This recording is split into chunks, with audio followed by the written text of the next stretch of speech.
Preface. What is your life's goal? What do you want to be when you grow up? That is a question most of us have been asked. I had many interests as a kid, and it was easy to choose. If it sounded exciting and glamorous, I wanted to do it.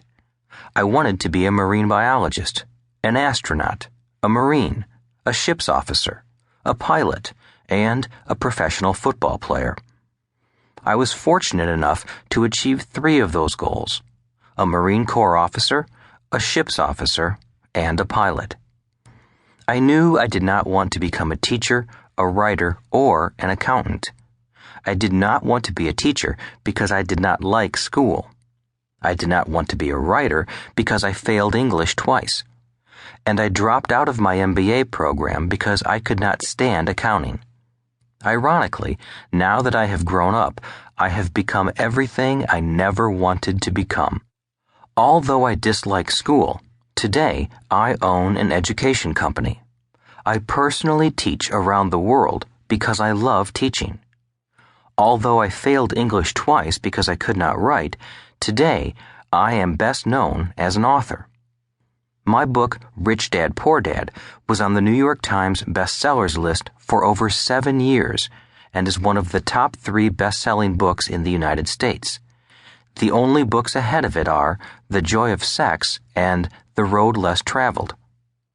Adding one more irony, Rich Dad, Poor Dad and my CASHFLOW board game are a book and a game about accounting, another subject I struggled with. So, what does this have to do with the question, what is your goal in life? The answer is found in this simple yet profound statement by a Vietnamese monk, Thich Nhat Hanh.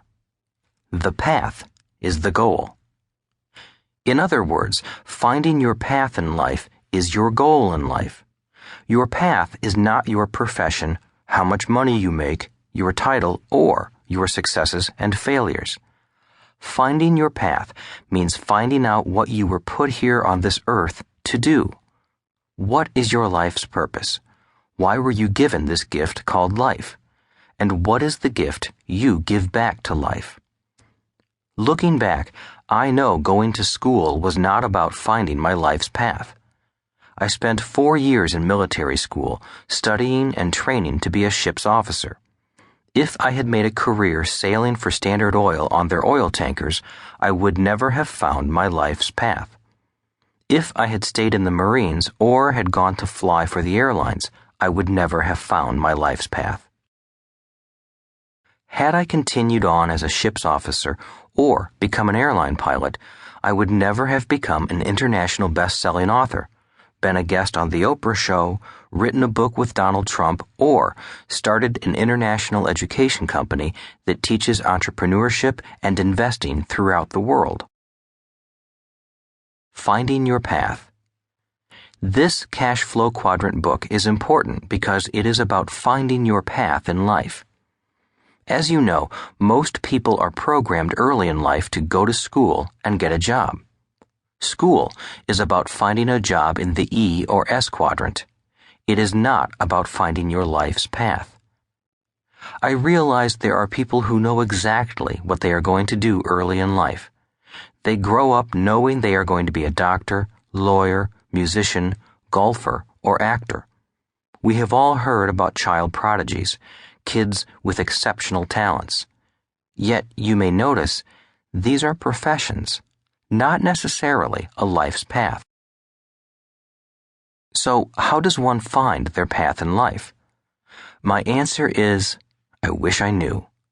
If I could wave my magic wand and your life's path would magically appear, I would.